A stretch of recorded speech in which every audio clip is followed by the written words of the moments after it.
but more of an information sharing meeting. Wendy, go ahead and do roll call, and when you do that, we'll check how folks are coming through. Nancy Hendrickson. Here. Chief Fancher. Here. Eric Mueller. Here. Dave Ritma, not present. Seth Reeser. Here. Ashton Simpson indicated he would join online, but he's been ill. Lori Stegman is not able to join us. Oh, I'm actually here. Oh, you are? Lori Yes. Stegman is here. Sorry, Lori. Thank you. Emerald Bose. I'm here. Corky Collier is Here. Michelle Altman. Here. Mary Helen Kincaid. Here. Patty Stephenson. Here. Eric Molander. Present. Brent Cartwright. Ed Washington. Here. Bob Salinger. Here. Heather King is not able to join us. We have 14 board members present. Excellent. Thank you, Wendy. Thank you all for joining today.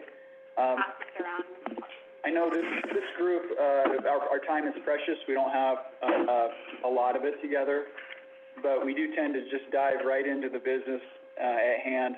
I do want to give anybody an opportunity for the first couple minutes of this meeting to say something that you might feel thankful for. I'm thankful, you get to kind of the back end of your working career in the public sector, and you think about kind of what makes it worthwhile and what you're going to remember when you leave. And I've been reflecting a little bit about that and just how important the coworkers that I've enjoyed time with have been. So I'm very thankful for all of you and the coworkers that spend a great deal of my time with in Gresham. But not going to ask everybody to go through, but if you would like, please raise your hand, please unmute and tell me something that you're thankful for. Eric. I'm grateful for the community support that we have. So earlier today, the president of our HOA walked the entire distance of the Bridgeton Slough just to make certain that he knew what it looked like in an atmospheric river and that everything was moving appropriately. And that is just a level of awareness and concern for his neighbors that I found very effective. Thank you, Eric. Could all of you online hear Eric when he was just speaking? Pretty well? Okay. Thank you. Anybody else? I'm going to echo what Eric said. I have a neighbor that's former East Columbia chair and worked for the city in a number of roles and knew a lot about the neighborhood.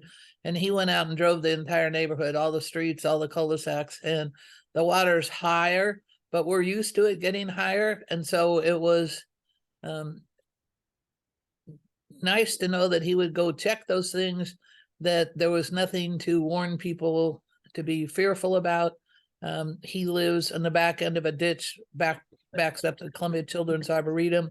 And he said it's been much higher before, but he would keep an eye on it and keep us posted. So I think it's great to have community members out there doing that.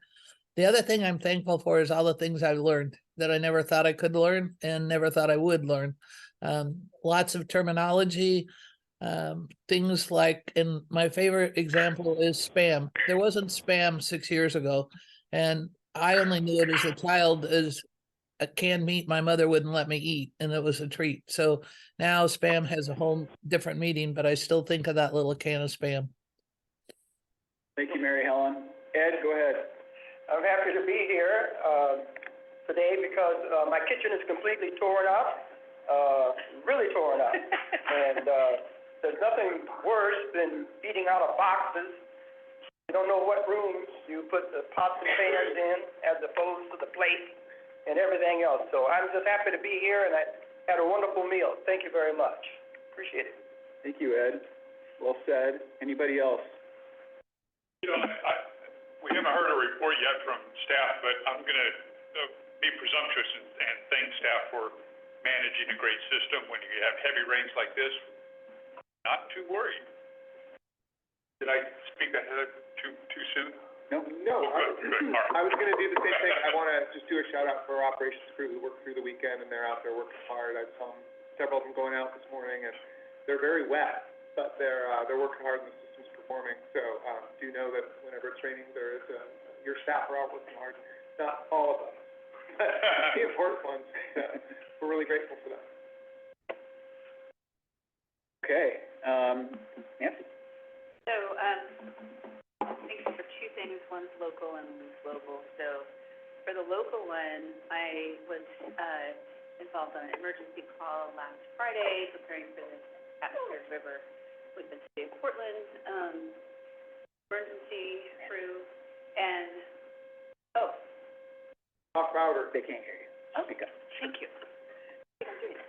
Okay, so I was involved in an emergency call for this storm system last Friday, and that emergency, all systems are working well, working as designed. You know, there's things to take care of operationally, of course, and the fact that we are not in the drainage district and city of Portland and all the other cities working together right now means that we're working together well separately, and I was here in 1996 when we had to all work together, and so I'm thankful that, you know, everything's just working. I'll stop there. Thanks, Nancy. Okay, well, thank everybody for sharing, and we're going to go to our first item on the agenda, which is Lori Baker. Lori is going to talk about the fiscal year 24-25 budget planning. Take it away, Lori. Thank you. Let me share my screen. Okay, can you all see this? Yeah. Yeah, okay, great. So good afternoon. Today we're reviewing some of the timing issues related to the budget process for the urban district. We know that we're working with a very tight timeline for the transition to the urban district and wanted to share some of our strategies related to that timeline and the budget for the upcoming year. The urban district operates under Oregon local budget law, and under those standards, there are rules around the budget proposal and changes that occur during the budget process. As you're aware, we're taking the proposed legislative changes to the short session and will likely not know the outcome of that process until the last half of March 2024. There are two different versions of the budget for the urban district that could be needed depending on the outcome of the legislative work. So I'm calling them option A and option B. Option A, the changes pass and we're moving forward with the consolidation to the urban district. In this scenario, we need a full urban budget for operations at all district locations. And our budget estimate at this point is equal to that forecast of $16.7 million. Under option B, the changes are delayed to the next session. In this scenario, we continue the legacy district operations for another year, and we would have approximately $1.2 million in resources for the urban district for the 24-25 fiscal year. And if you recall, that $1.2 million is the borrowing that we are receiving annually from the city of Portland. So when we propose the budget to the budget committee, we will need to know which version of the budget to propose, but behind the scenes, just be aware that we are preparing both versions. So similarly, the legacy districts are also facing a similar budget timing issue. There are two options for the legacy district budgets as well. So option A, the transition is moving forward at July 1st and no budgets will be necessary for the legacy districts as the operations will transfer to the urban district at the beginning of the fiscal year. Under option B, if there are legislative delays, we'll need to have regular operating budgets for the legacy districts approved by their respective boards. So we are developing regular operating budgets for the legacy districts. We know that we have some competing factors in the budget process for the upcoming year. We know under local budget law, we need one version of the proposed budget. We also know that the timing of the short session pushes out our presentation of the proposed budget to a later date than is normal for us. Pushing back on that timeline are the TSCC review timelines. And finally, all of the work needs to be complete with the budget adoption no later than June 30th. So let's take a look at the budget calendar. This slide shows the proposed budget calendar for the upcoming budget season. The proposed budget will be sent to the board by April 11th, with staff presentation of the budget at the board meeting on April 18th. Any requested changes will need to be proposed by the board at this meeting so that staff has time to process those changes and send an updated copy to the board on April 24th. So the board has time to review the budget for the May 1st meeting. We will be requesting board approval on May 1st so we can meet the TSCC deadline of May 5th to provide the approved budget document for their council's review. TSCC will provide us with their questions by May 29th for our hearing on June 5th. And budget adoption is scheduled for our June 20th board meeting. So I just want to acknowledge that this is a closer timeline than we've worked with previously and want to share our plan for providing opportunities for the board to review major issues and assumptions prior to the budget proposal presentation on April 8th.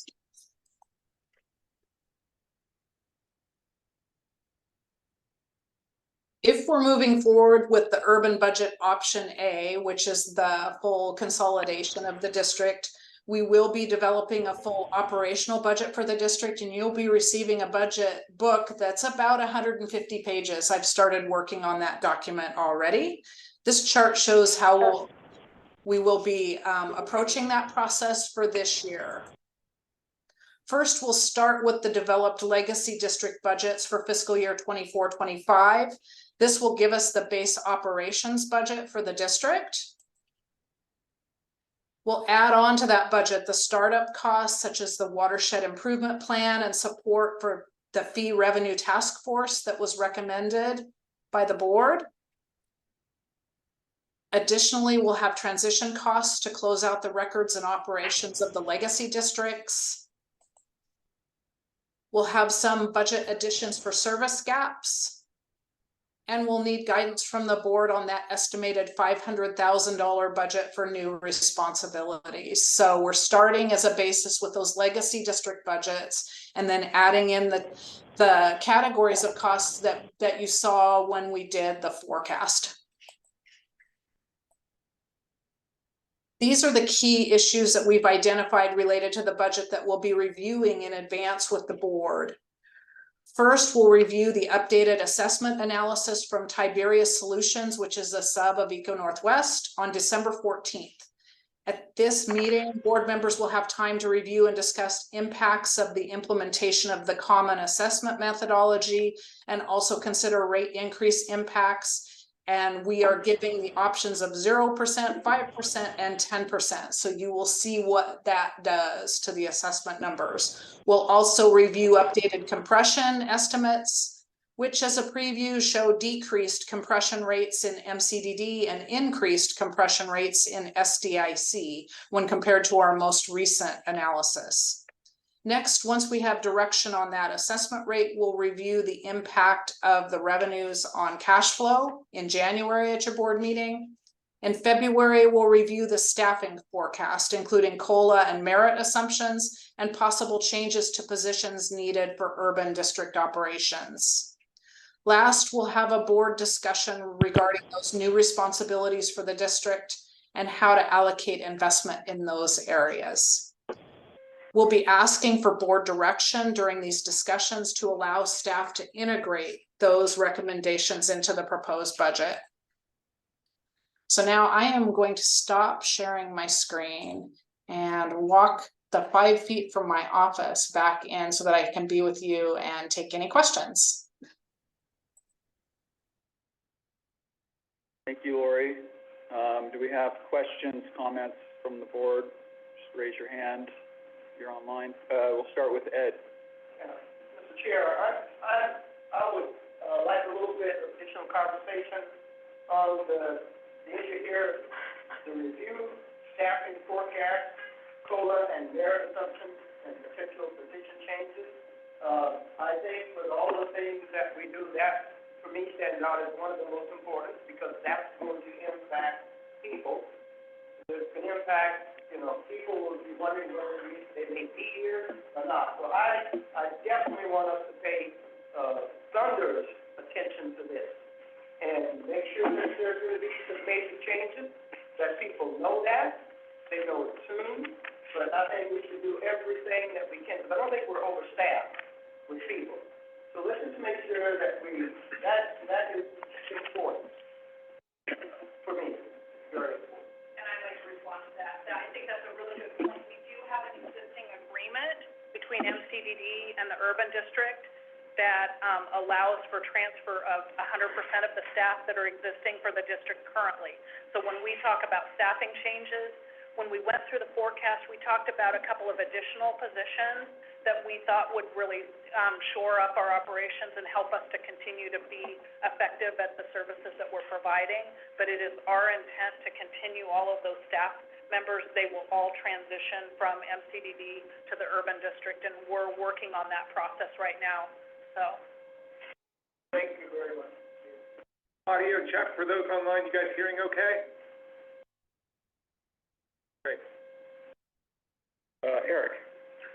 So, Lori, as I understand it, option A has a total revenue requirement, resource requirement of 16.7. If there are delays at the legislative level, that would mean that the privilege tax does not go into effect.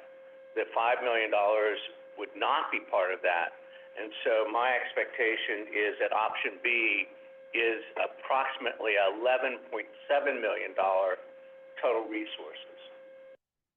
Is that correct? That's correct. So it'd be the existing operating budgets for the legacy district and the 1.2 million in resources that we have for the urban district. We haven't finalized our estimates for the current year. We're in the process, staff have until December 15th to turn that information into me, and then I'll be coming back in January also to talk about projections of fund balance. So we might have a little bit of money in the urban district to carry forward into the new year, so it might look a little bit higher than $1.2 million, but right now I'm just planning for that $1.2 million because I know that borrowing is available from the city of Portland. So. And do we expect any significant difference versus budget in the individual districts that would carry forward into the next fiscal year? I would anticipate if there was anything, it would be timing differences. I'm not expecting anything significant. We do have some significant differences, however, for MCDD, because when we did the forecast and the budget for MCDD, we were still in that position with the port properties where we had a large amount of what the county was calling compression. And so we do have more resources in MCDD, both for the current year and for fiscal 23 that weren't accounted for in the budget. That was about $400,000 a year, so we are sitting in a much better position for MCDD than what we originally projected. And we've collected on those revenues from the port. They've already paid us for both of those years. Yes, it's lovely.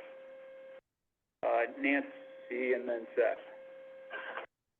So when I look at the timeline, I noticed that we're going to see a proposed budget on the 18th, and we need to get back to you by the 18th is our meeting. 18th is our meeting to review the proposed budget. 2 weeks later, we're asking for approval, and it's a really, really tight timeline, which is why we're doing all this planning with you now and why we want to talk about all of the key issues, because it is a quick turnaround. Now, if I get information from the legislative session earlier than that, then I'm going to turn that book around. I've already got a draft of the 150-page book.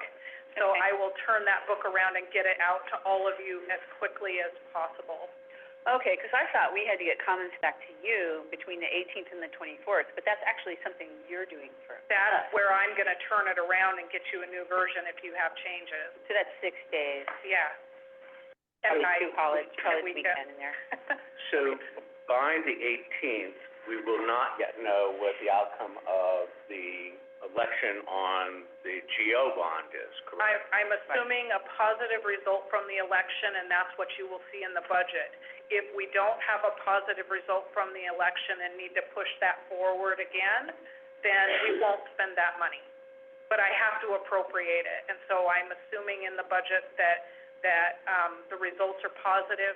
We are working on a cash flow because we know for that first year, we're gonna do a private offering, because we don't have the capability to get ratings for the new district, and so we are going to do a bank borrowing for that first year. So we're working right now on our cash flow and really determining how much we will need in that first year for that spending. But it's a separate fund within the budget, so it will be segregated, so that if we don't have the ability of spending that money, then we just won't spend it. But I have to appropriate it, or I don't have the authority to spend it when we come into the new fiscal year.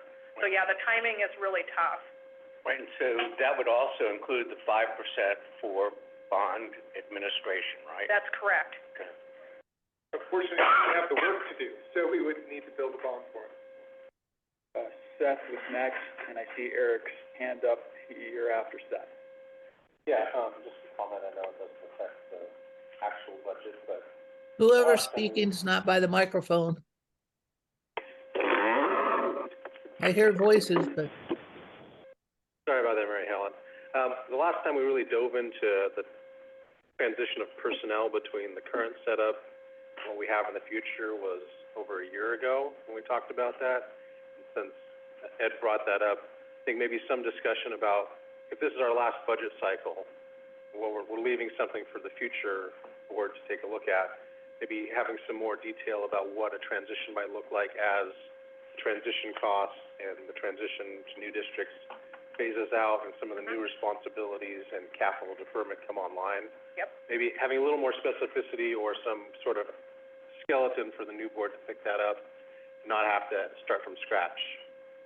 Yes. Agreed. Eric? Lori, I just wanted to clarify the option A, of course, is based on the legislation passing and Yes. we're moving forward with consolidation. Option B is basically, we're just gonna repeat the same thing as we have this year. Status quo. The existing legacy districts each have their budget and the Correct. urban district has its startup budget and Yes. we just will repeat, but it's Yes. same kind of structure. Exactly. Okay, thanks. Staff will be recommending significant changes. I do have a comment I'm gonna make, on slide 7, I heard you reference, Lori, on the updated assessment analysis piece, reference to a 0, a 5, and a 10% potential, analysis for increase to assessments. Correct. And I need to say on record, that makes me nervous. That makes Gresham very nervous.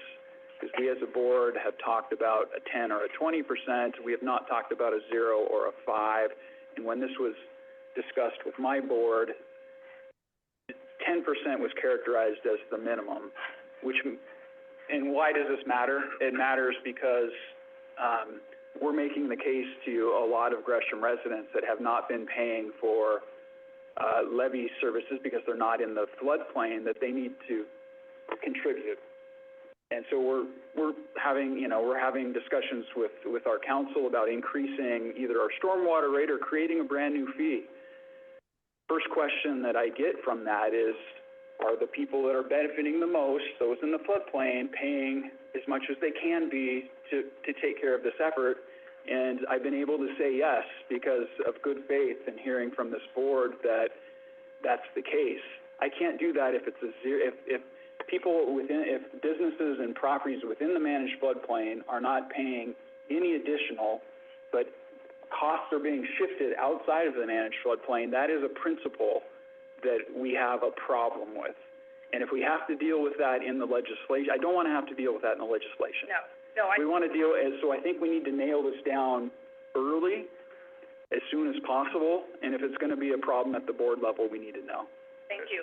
And at the next meeting, that's what we're going to be talking about. I think what you're going to see is the numbers have not changed significantly from the original round where Angel did the analysis and we had the 10 and 20%. So we have a sense of what those dollar amounts are already. This is to give the board members, we had board members that were uncomfortable with the 20%, so we wanted to show the variances so that you could see how much difference it makes between 0, 5, and 10. Certainly, if the board members want to advise us to go back to 20 or 15 or 7 or 9, we have the capability of doing that. I really am seeking your input at that meeting so that we know how to move forward with the budget. I think, was Eric who was next? I'm sorry, I lost track. So Eric, and I see Courtney and... I've lost my reaction to raise my hand.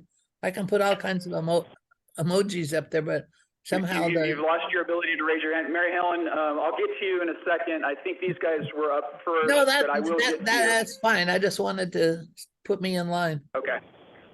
So we'll start with Eric. I just wanted to follow through on the point that Steve was making. My understanding of the budget, projection, the 16.7 that we get for the first year, whatever year one is, that was based on the assumption that assessments were going up 10%. Correct. Baked in. Correct. So if it's going to be a number other than that, that then would change that projected model. Yeah. But that's our current forecast or projection that we're working from. And then the other point I wanted to clarify, my recollection was that is difference between the 10% and the 20% was approximately $750,000. Correct. So, okay, that's framework-wise, so, sorry, I think Seth was, after me. I think Nancy. Nope. Oh, I'm sorry. So we'll go Nancy and then Seth and then Mary Helen. Thanks. So, I guess I'm gonna echo Gresham here in that,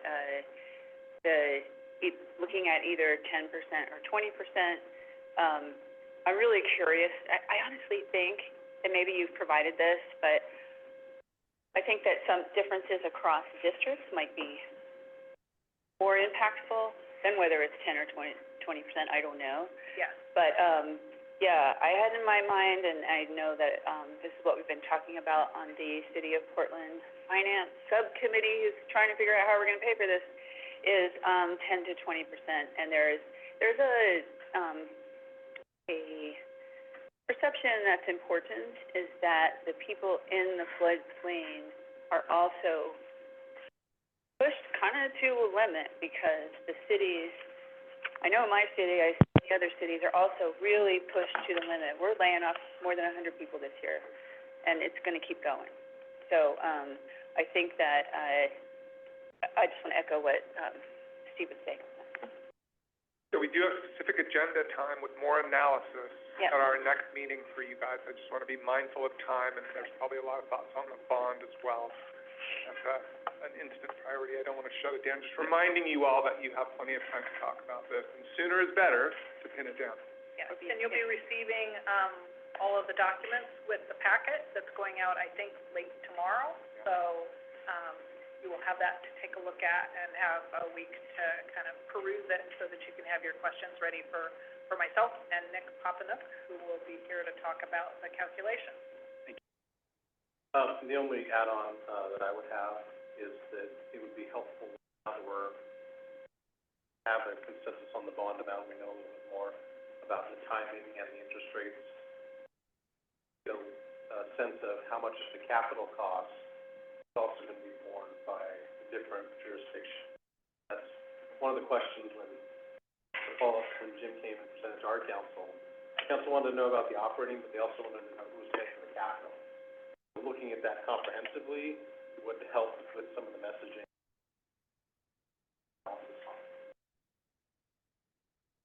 Roughly speaking, what you're going to see is similar to the privilege tax allocation, 80-something% Portland, but we'll calculate those numbers with real data. And if you could break out the legacy districts, kind of what we did with the operating, how much is coming from assessments, and how much is coming from tax outside of that, That we can do. with the capital costs. But for With the are you thinking the geo bond? I thought you were talking about the geo bond.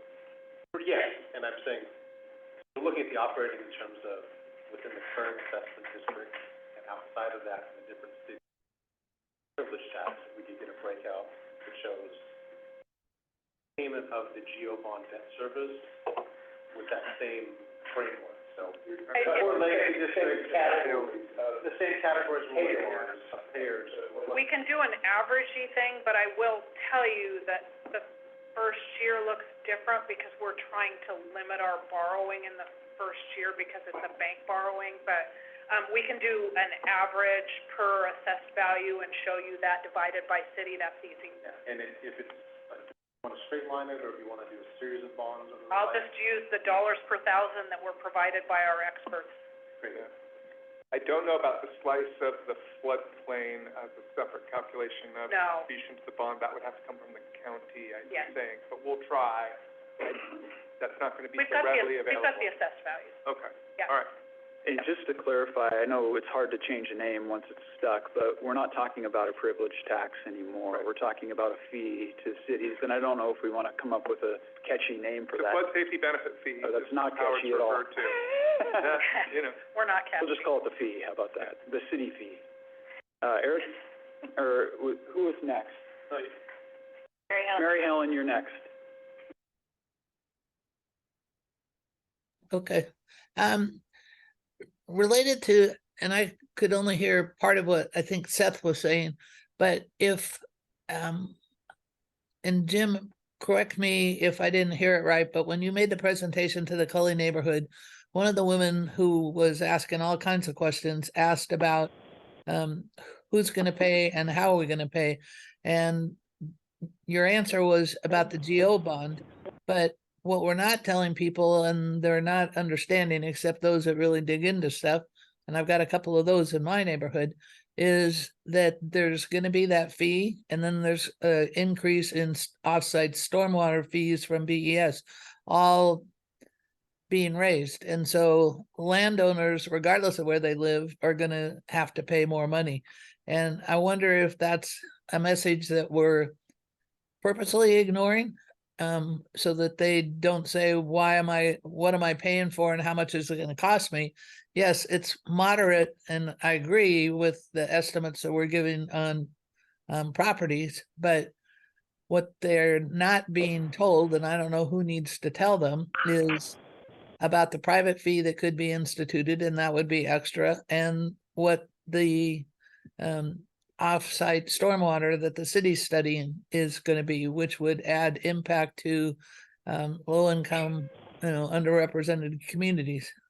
Is there any way to do that? Or because that woman was a former land use, well, is still the land use kind of chair on their board or whatever, and I forget her name now. I think it was Lori, but anyway, she contacted me and said, I just saw that you were on the Penn 2 board, and why didn't anybody tell us about all the extra charges? So there's people out there that are going to start digging the more that you go to neighborhood associations, which I think is good and excellent to make that contact. But it was kind of like some of the people not getting up next to the mic. I couldn't really hear. I could hear you because you were near the mic, but did I represent that correctly? Thank you, Mary Helen. We polled on the total cost. We focus grouped on the total cost. When I present to businesses and community groups, and I know staff does it too, we always highlight the complete nature of the costs. When it comes to the ballot title and things like that, that's not a question before the voters. And so we're trying to stay focused on the yes or no vote on the capital funding, but we're working really hard to remind people, and candidly, what's really reassuring to me is when we remind people that we have to build it, but we also need to pay to take care of it, they actually appreciate that. They appreciate knowing, and the fee is likely to be somewhere around $30, and people are like, yeah, that's okay, that makes sense. So Mary Helen, we're doing our best to do that. In terms of the city of Portland changes to its stormwater rates, we are coordinating with the city, but that's gonna be a city decision that we don't control, and we're doing our best to make sure that our services are articulated differently and that we're not double charging people for any services. So we're Okay. working on that, but again, we don't know the direct outcome. So I appreciate your concern, and we are committed to the transparency of ensuring people appreciate the full cost. Yeah, it was the first opportunity I had to ask you about that. And it's not that I don't appreciate all of the work. I very much do, and everyone that goes out and speaks to people. But what seems to come back, came back after the East Columbia meeting, and it came back after the Cully neighborhood meeting, was nobody said there would be 3 charges. And I pretty much answered like you just did, that they're, 3 separate things. But so you're saying that the $30 moderate addition includes the fee and the property tax? That's Appraisal? what we've been sharing, well, that there's Okay. the capital bond depends on your property, and we've told people that there will be a fee associated with operations as well. So we've Okay. tried to be really transparent about that. It's important to me that we don't surprise folks. So one of the Okay. specific challenges we have is that each city's gonna determine how they're gonna collect that revenue, so I can't put a specific number to it.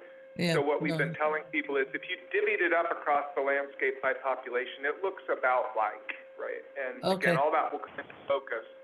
But people have wanted us to take care of our investments, and there's a It, good. it might be one of those things that you have to keep saying until it gets through. And That's right. then just one other thing, Lori, it was great to have the schedule of the dates and when things were going to do, because I was having a hard time of tracking that.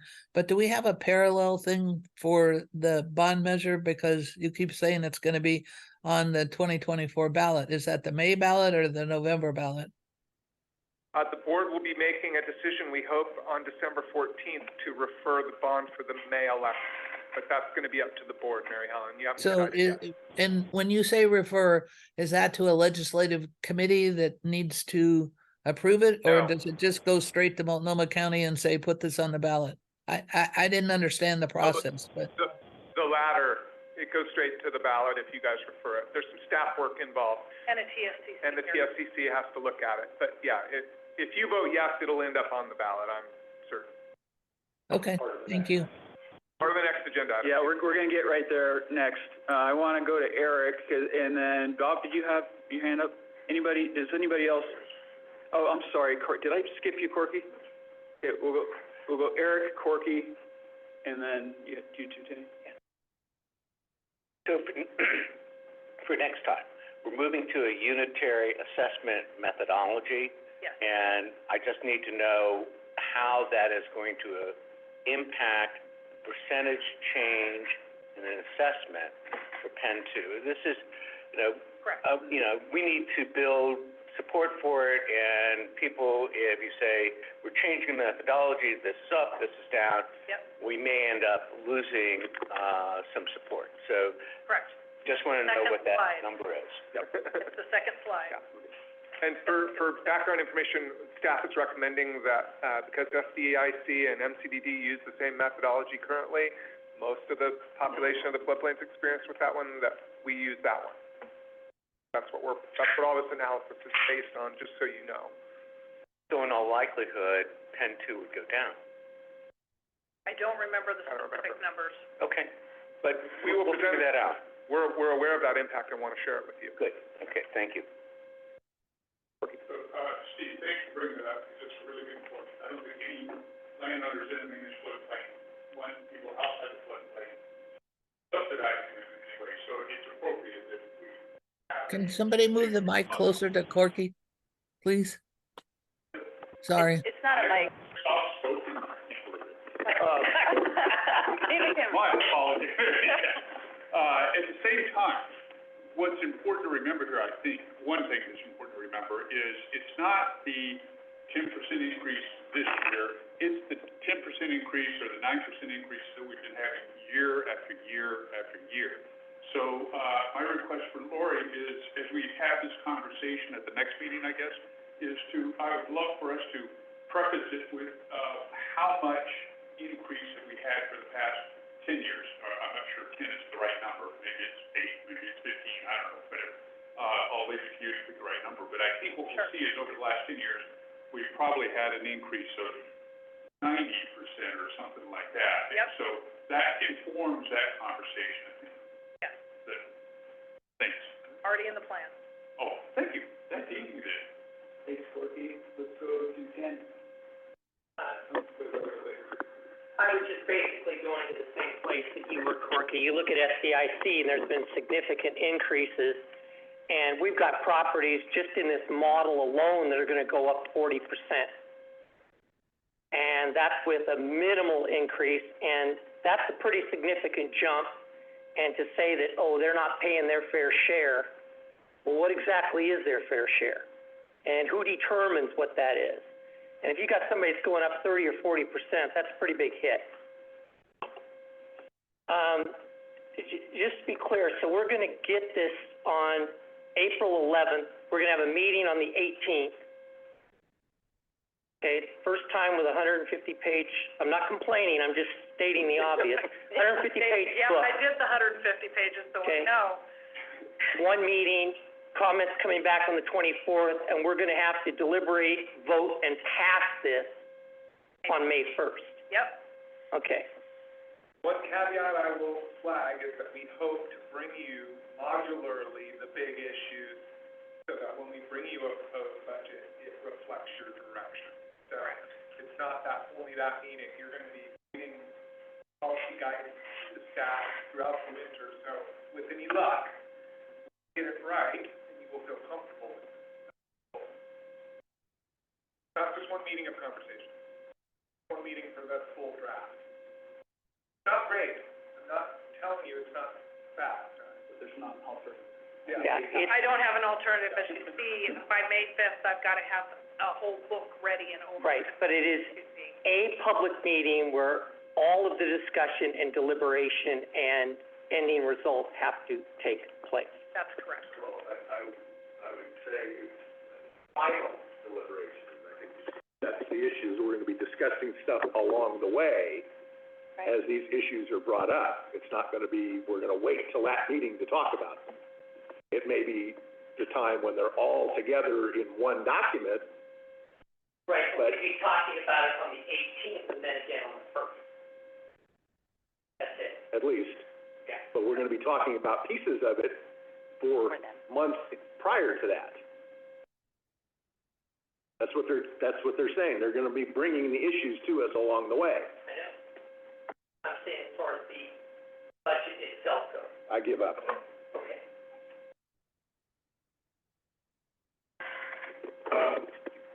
No, it's okay. Thanks, Tanny. Other questions, comments? I think acknowledge that it's tight and we don't have options, but staff's doing what they can to provide as much information leading up to the meeting, and it's not ideal, though. It could very well be that drop dead date meeting, we need to hash some things out, and we might need to, it might be a lengthy meeting. But, I wish there was, more time.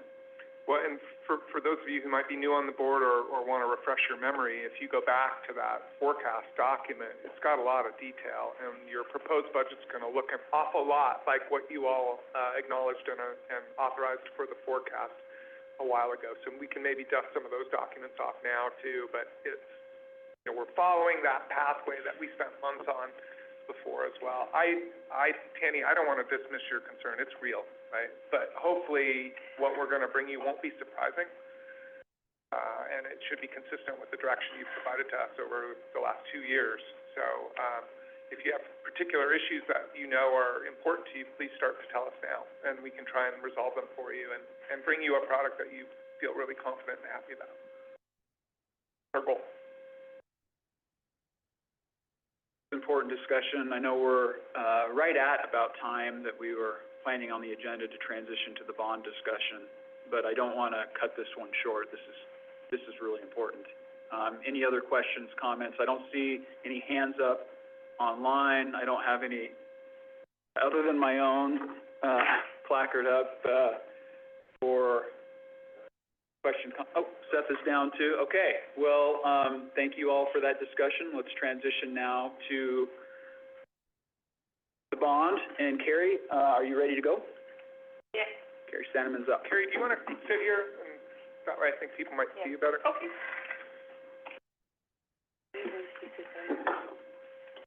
Hear you better. Phone as well. Well, to start, I am going to have Jamie Damon start the discussion, and I think Wendy is going to be running the slides. So you'll hear more from me in a little bit. We'll get those Great. things going. Chair Fancher and board members, hello, this is Jamie Damon. I apologize, I can't be there in person. I really wanted to be there, but I am actually talking with you from Anchorage, Alaska, where it's very cold and snowy. So I'm doing some work up here with the Department of Interior. But I'm really glad to be with you today and to continue our conversation about the bond referral and what's in the bond package. Carrie, you're running the slides, or Wendy? Wendy is. Okay. I think we're ready to bring this up when you are, Wendy. Yeah, go ahead and bring them up. And just to do a sound check, are people hearing me come through okay? Yes. Great. And then because I'm here and not with you and Carrie's there, Carrie and I talked about that Carrie's going to actually help to manage the room in terms of, you know, the order of people for speaking. But if you could just hold your questions for a little bit, we've just got a few slides to get through, and then really the majority of the time we have together is about a conversation. So just before we move to the next slide, you know, the purpose of the conversation today is to finalize what you want to see in the referral resolution, the ballot title, and the staff report. So we brought it to you at our last meeting. You've had some time to sit with it. We had a really good conversation at the last meeting. You offered some amendments and some clarifications. You had some questions about what some of the language should look like. We're going to walk through today some of that. But really, one of the outcomes that we're really hoping to get at today is, you know, what are all the, if there are any further amendments, any additional discussion, you know, how can we make this this package be something that folks feel good about and that people can support, to see if you're ready to vote on this at your next meeting. So that's where we want to get to.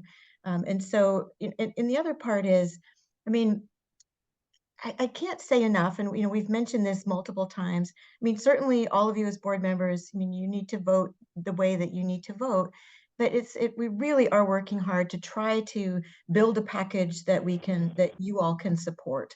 That's what we're hoping to get to, and that's why you see staff spending a lot of time, you know, working with you individually. We've been bringing this information forward to you, you know, really since the spring. I mean, we've been talking about these, you know, the different scenarios and the different dollar amounts since the spring. We've been testing that all summer, you know, and talking about it with all of you. So, you know, we really feel like we've been, you know, kind of chunking away at this with all of you. And today's meeting is kind of that, you know, to see if we are as close as we can get to folks being able to support the package.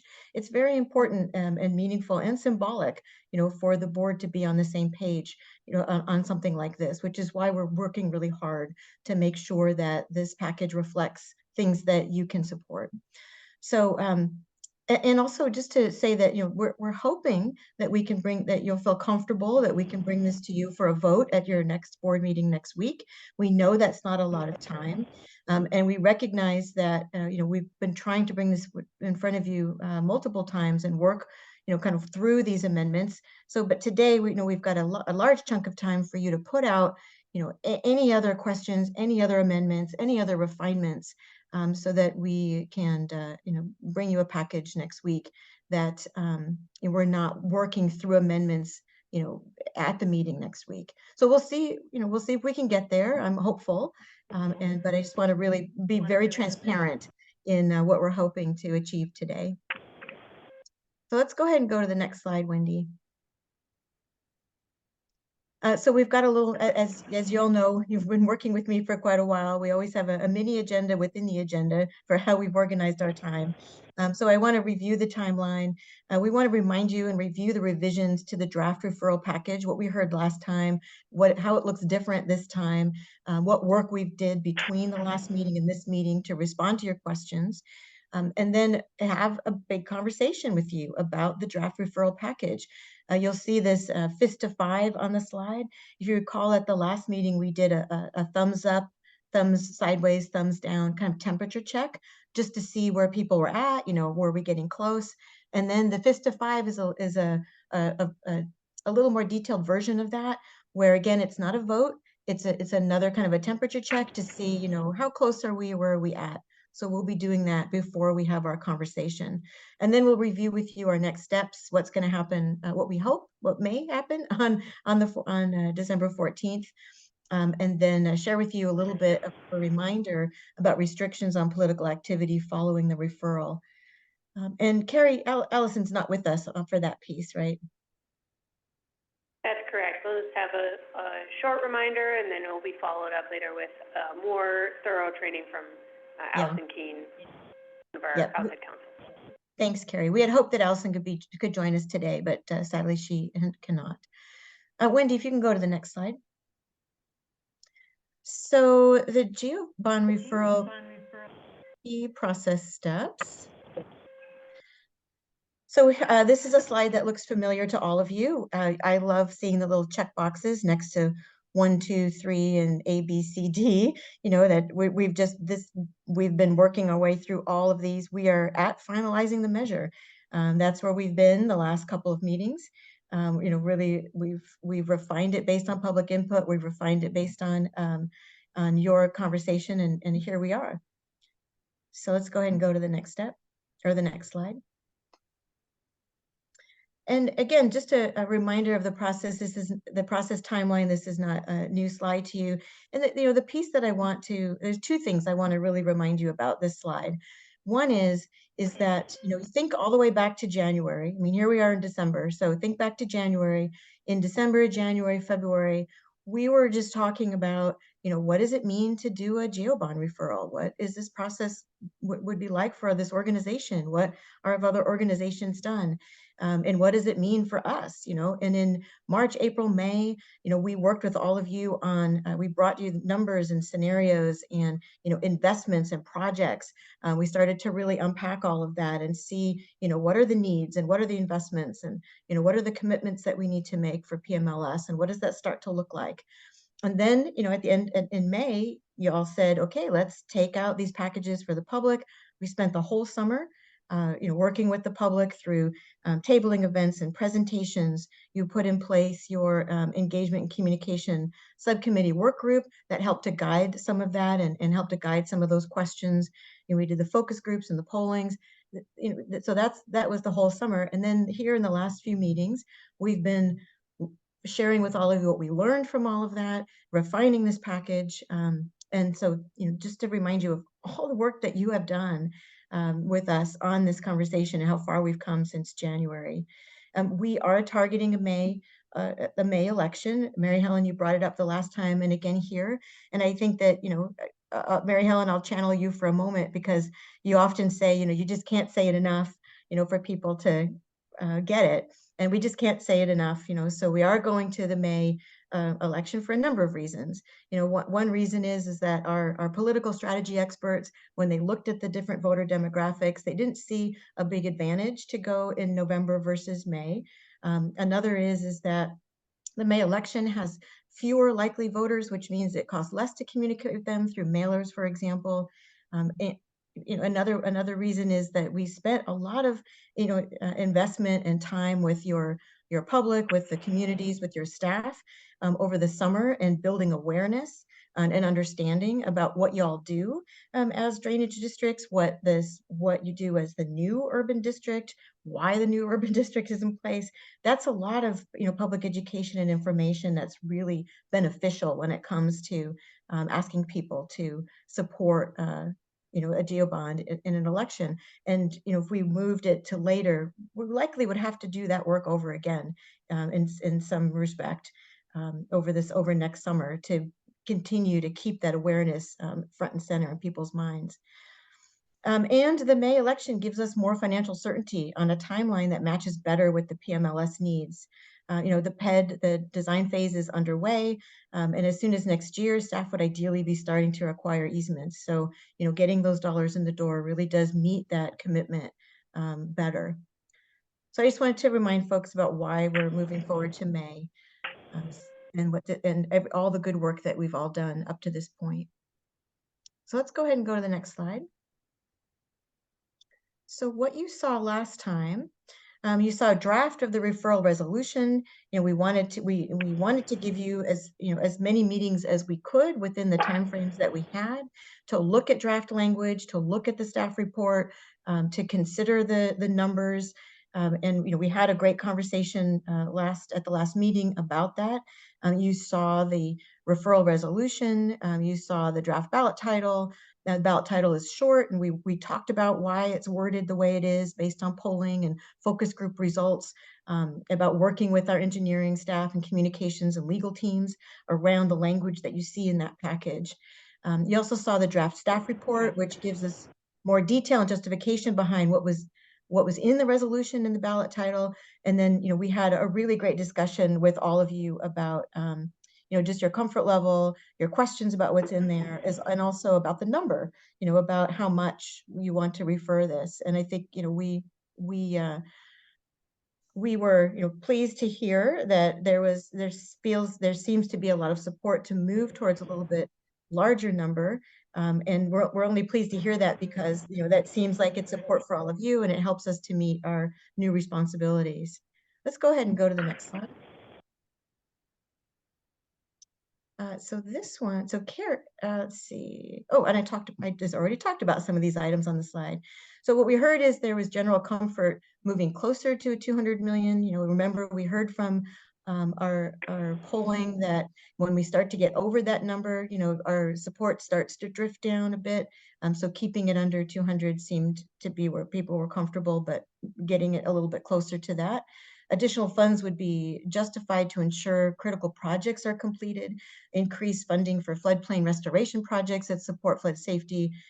There was some concern about moving above 175. We heard from a couple of people about, there is some uncertainty. I mean, when you get to have that number a little bit higher. We heard some questions for everybody to better understand the ballot title language.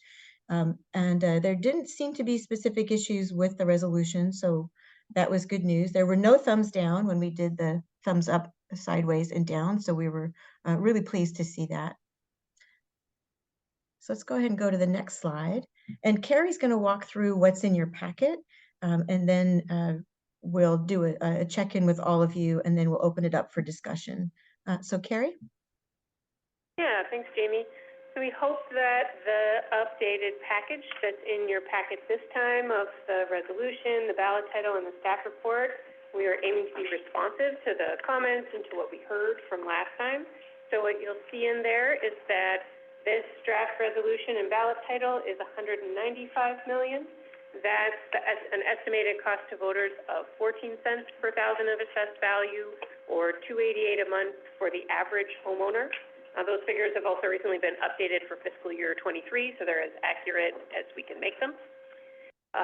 Within those changes, we didn't really have numbers in the resolution last time, but the staff report was kind of showing the $175 million scenario. So based on the discussion, we took the $175 million scenario, and obviously it's 20 million higher than that. So what happened, right? Well, 8.8 million is in the program area for floodplain restoration projects, floodplain restoration and resilience projects, as well as the associated program management costs that would come with those projects. And then the net increase of 11.2 that went into the upgrade aging infrastructure program area was really part of a package of changes that we did to address the highest financial risks. Because a lot of what we heard last time was concern about, is PMLS going to continue to inflate? Do we have uncertainty around contingency? Will we be able to address our highest priority projects? So the PMLS estimate was about 54 million, 54 and some, and is now up to 70 million, and that reflects our highest likely possible local match. That's the Army Corps' what they call 902 limit, so that's the local match for their highest legislatively authorized cost. So we really increased the conservatism there. We increased our capacity to pay for bond project management and support. There was a article from an audit of a recent Metro bond where we saw that they had very much underestimated what it costs to administer the program, to provide a kind of financial and procurement and legal services to make sure that we are doing, meeting the public's needs and the legal needs in administering these funds. So we wanted to make sure that we'd address that financial risk as well. And part of doing that was the increase in funds that you see here, but we also shaved down one of the projects that was scalable. The levee slope resurfacing is something that we can do more of, less of, and in collaborating with our engineers, was our lowest risk project, right? So preserving our highest, addressing our highest risks, addressing our highest financial risks, was a package of changes that went into those changes that you saw in the packet. You could go to the next one, Wendy. And there's other small things. These really, I don't think are particularly substantive, but for those of you who might have looked at the track changes version of the ballot title, it kind of looks like a whole bunch of stuff happened. But that's because we moved a statement. So we moved 2 sentences around, and we changed the term nature-based approaches to flood safety to natural floodplain restoration and resilience projects, because it was something that would be clearer to conservation and environmentally minded voters, and we wanted to make sure that we're communicating to them what is our intention with these funds. And now that term is explained in the resolution so that we're, again, being very clear about how that ties to flood safety and what kind of projects, what kind of floodplain restoration projects we would do. And then other small changes, the ballot title, it is down to the word. So anytime we add a single word, you have to take a word from somewhere else. So there was a point, for instance, where we added the word including colon, and then we had to take a word somewhere else to make up for it. So it is a really finely tuned package in there, but these were why some of those small changes were made. Next slide. And I think this, this is tough to read on this, but I'll walk you through it. So these are the changes in the dollars.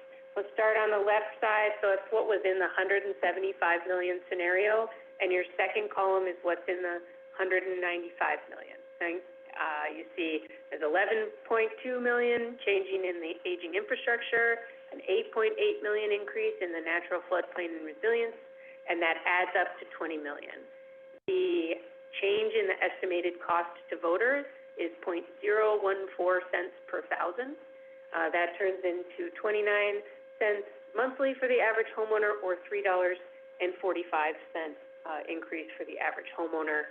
And I already mentioned what those total assessed value monthly and annual costs would be with the 195.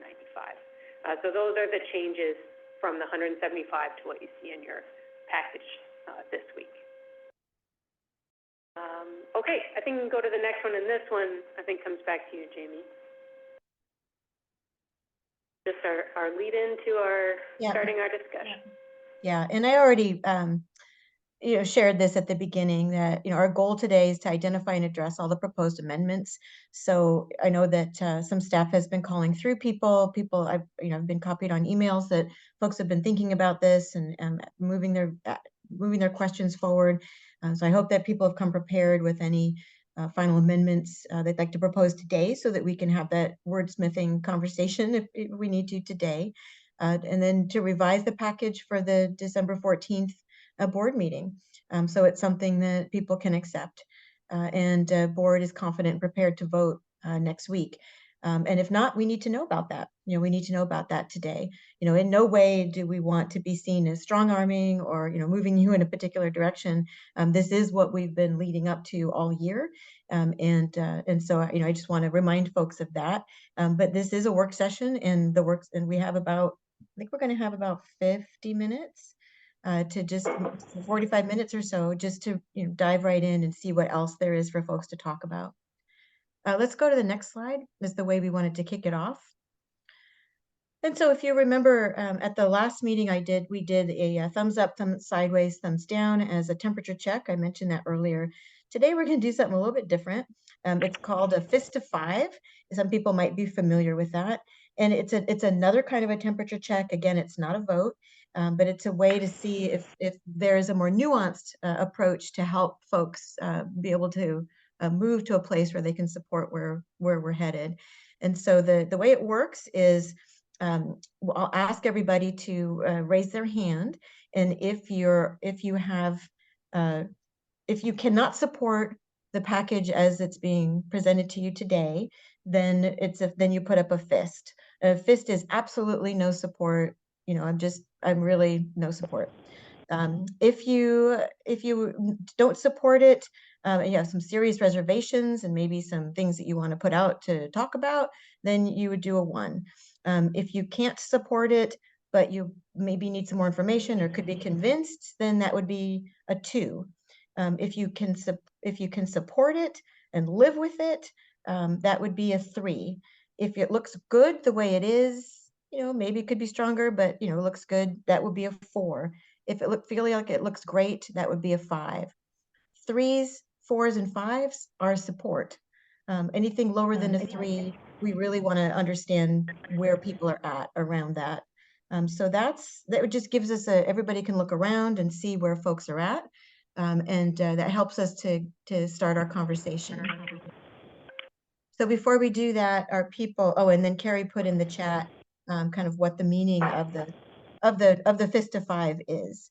So before we actually do it, does anybody have any questions about what we're proposing in terms of the process?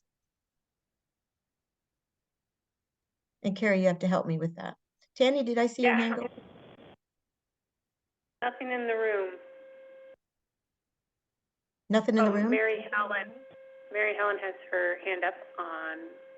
Okay, I found how I could raise my hand. Yay. Oh, awesome. Yesterday. I sent a list of questions in an email late yesterday, or actually early this morning. And so I don't want to reiterate those, but I just wanted to, my only sort of real comment was more the content of the language, that it be consistent in what it said, because some places it's called, there's social justice is inserted with historic cultural history, then there's just different terminology. Yeah. And I put those all in the email. So that was basically my only comment, so I won't repeat those. The one thing that I'm still not getting is, and I'm sorry, you can hit me with a brick, because it's one of those, keep telling her and she might get it, is in order to get on the ballot, the first thing that needs to happen is that the legislature needs to approve the changes. How does that happen, and what's the timeline? No, the legislature doesn't need to approve the fact that we're going to propose different ways to collect the money. No, they don't. So the current legislation includes the authority for the new district to issue general obligation bonds. It's the flood safety benefit tax that is something staff's working with the legislature to include in ORS 550, but the general obligation bond is existing authority. So when if the board chooses to refer a bond measure to the ballot, as Jim mentioned, there's some procedural steps, some forms to fill out and that kind of thing, but that's effectively what the board, that's the board action to put the measure on the ballot.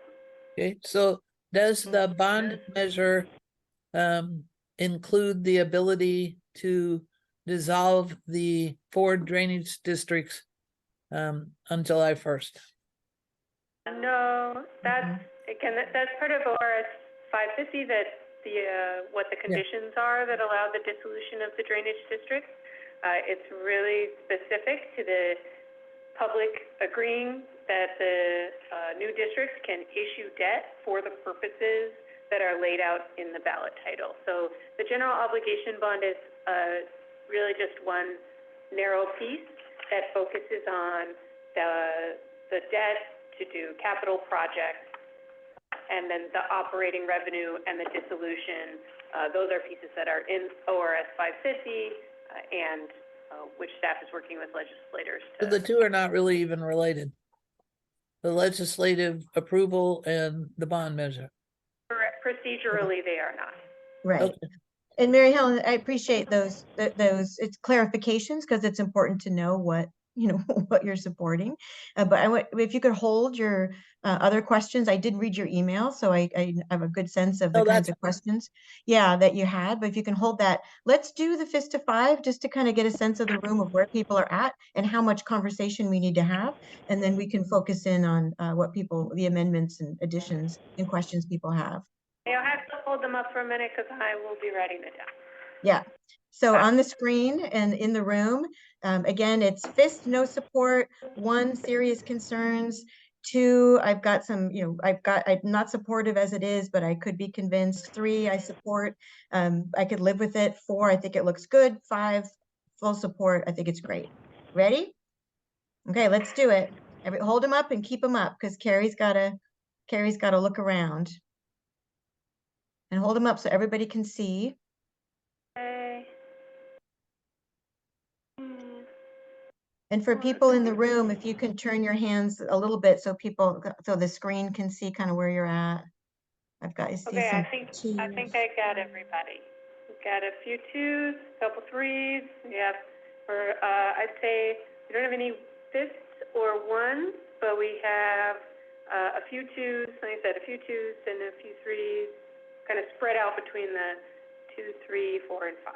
Okay, it looked like, best that I can tell, and Carrie, help me with this, that I saw Eric had a 2, maybe Seth had a 2. And who Brent.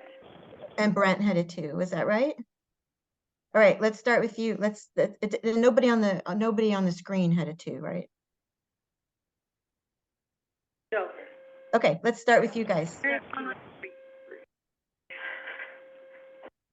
Eric, should we start with you, and then we'll go around to this way, just to make any comments that you'd like, if you'd like? Yeah. So these are really all related to the editorial changes that Carrie put in. So the first question in the ballot measure is, it currently says natural floodplain restoration.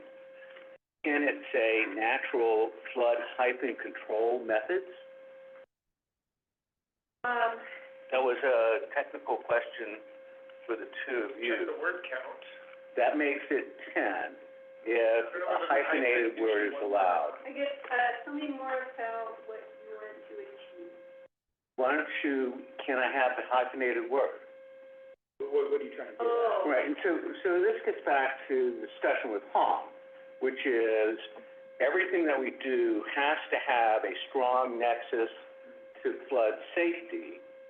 And what's occurred in this draft is that the meaning of floodplain restoration could be misleading to people about, well, does that mean that I could put in trees along Marine Drive and that would be floodplain restoration? And what I would like to do is remind us all that it still has to have a strong nexus to flood safety. And if that's not there, it would be illegal for us to spend money on that. I guess I want to disagree with that assumption. What has to be tied to is the authorized purposes in ORS 550. There are, I forget how it's phrased, in ORS 550, one of the purposes of this district as that natural resource restoration, a purpose of the district. So that is a legal purpose that the district can expend money for.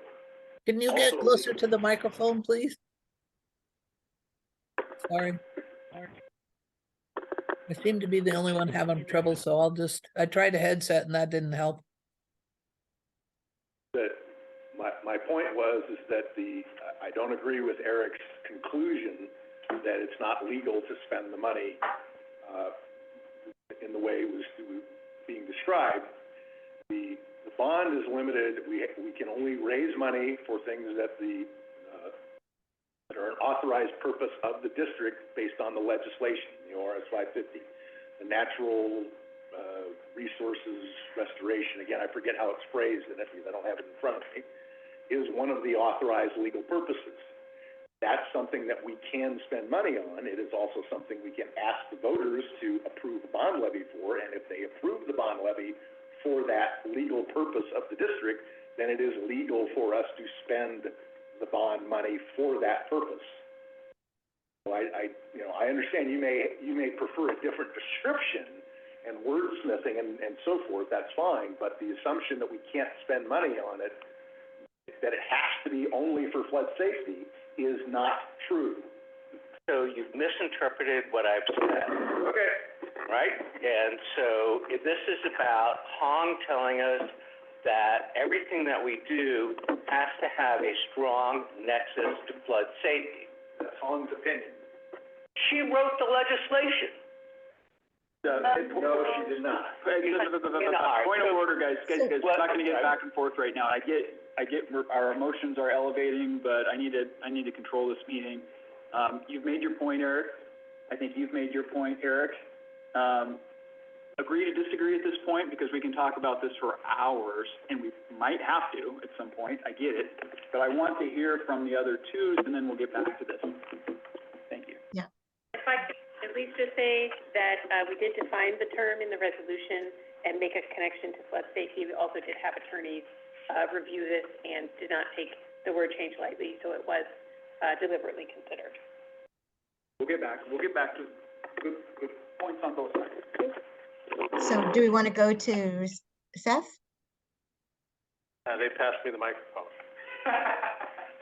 Just some, the reason why I put up a 2 is I wanted to bring up a point, and I want to make clear I'm not opposed to this project personally. I think it's the first, Jim came and presented to our council, it's the only project that I got follow-up questions on. It was the Operation Shop Building. And the questions were, if two in nature, $10 million, how big is it? And I was generous and 15,000 to 20,000 square feet, which would still put it at high for essentially shop space. And the other comment I got was related to the amount of commercially vacant land that's available in the Portland area. There's been a lot of news articles and people have been reading it, that vacancies are 20, 25% across the area. Tell me how this makes sense. And I also think, personally, I didn't get this as a comment, but any of these other ones can be sold as a standalone. I think that one would have trouble, primarily because nobody really understands how much a really, really large pump that operates on a dedicated power supply costs. People understand how much Operation Shop Buildings cost, and there's a point of connection there that I think if people wanted to oppose this, this would be the touch point for the opposition. And I'm not sure that we can't get at this through some of the operating funding or through some savings towards the end, since it is phase. I wanted to share that feedback that I had gotten from some of our council members and questions, and after considering it, I think that they might have a point that we should consider about whether or not that's included or not. Let's go to Brent, let's pass the mic down. The reason for my 2, part of it is on me, so, in terms of just getting a better understanding and raising some questions that I should have raised earlier, get that understanding that I needed, but, one of the things I think is, I'm not clear in terms of how we're gonna issue the debt, and like some of the numbers we were looking at on slide 9, that's assuming that all the debt is issued at the same time. Is that correct? Is there a plan to issue it in different tranches, and how that then costs, as well as how much would the 0.14, what's that, the assessment value, is that, how's the timeline factoring in terms of bond? The 0.14, the 1.4 of the 1,000 of assessed value. So the assumptions made by the financial advisors was, one issuance paid equally across 20 years. And that's a standard process this early in a bond discussion, to come up with an average estimate of what that cost is to the taxpayers. What the taxpayers are approving is how much debt we can issue. So there can be variations in that cost, and as we talked about a little bit earlier, there will be a variation in year one because we're only gonna issue a small amount. And so the cost to the taxpayers in that first year is going to be much lower than what we're quoting as an average. I can say, as a professional that's worked with government finance for a long time and has worked with a lot of debt, we do everything we can as finance managers to make sure those interest costs and the cost of that debt is as low as possible for our taxpayers. I've done refinancing. I've saved millions of dollars for our taxpayers as we work through that process. And all of those variations can't be considered by the financial advisors this early in the process. So they're being very conservative with their estimates. They're estimating high because they don't know what's going to happen to the interest rates, and they don't know kind of the specifics about the debt. But that's why we employ those folks to work with us, and we are constantly looking at those balances and looking at what we actually need so that we're not overcharging the taxpayers. So that point, or the 1.14, is that over a given year, the average value? Yes. Okay. Yeah. And then just some of the understanding in terms of, how the capital projects, which bonds can be used, supposed to be used. And so some of it's interpreting, making sure I understand the ORS 550, but that says that it's only for capital projects. It's only for capital. How that fits into, well, as up until this point, most of my understanding is that GEO bond was for the matching funds, which there's only a 35% match that's required, roughly 35 million. Up to 70 million is what we're including in the bond, after working with, our advisors on what the maximum amount of our match could be. So the quoted match in the grant is 35%, but when you start to look at the specifics with the Army Corps, there are some things that can happen that can increase that number. And one is, how much have they been authorized to spend on the project? And so we said, what is our 35% match based upon what they're authorized to spend? Very conservative, it's the max. It's the maximum. We would think, because, yeah, your math is correct, and also we know that the federal projects are often subject to cost overruns and things. There are projects for the Corps, the local veterans Corps. There are additional projects that we have to do with, the district to get FEMA accreditation, and then there are additional projects that update and improve the capital assets of the district. All three types of projects that are incorporated into this. Can I say one more thing about federal projects? What you just said, Carrie, can you say that again? That is, Subject to. our understanding in federal projects are often subject to delays and cost overruns. Right. And then there's the amount they're authorized to spend, and then anything over that, even if you passed your even if you're at 35% as the local sponsor, it's sort of like an insurance company. You're on the hook for all the rest. So there's a significant amount of uncertainty there. I think we should push forward, get this done as soon as possible. But they come with $100 million or more. That's fantastic. It's really great. But it comes with some risks and liabilities too. And I'm really glad that we're incorporating that in our GEO bond.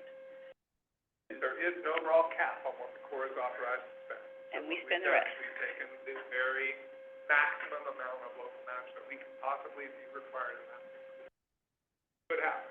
And maybe just to add real quick, I want to reiterate something that you're all saying, I think you're getting at, is different categories of projects. And there is a sizable chunk of projects in here to upgrade existing assets, such as pumps, such as other piping, which traditionally would have been an expense borne within the districts, the legacy districts. These costs, and I agree with it, I think Gresham, I think others think that this is the right time to do it, but it's pushing a significant, we're talking about tens of millions of dollars of expense beyond the managed floodplain into the entire district.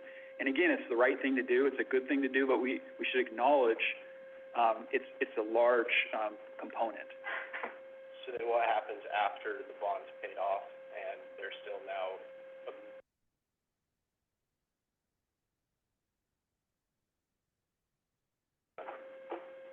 That's legislative modifications in the operating revenue work that we're doing, the current plan for at least the initial operations.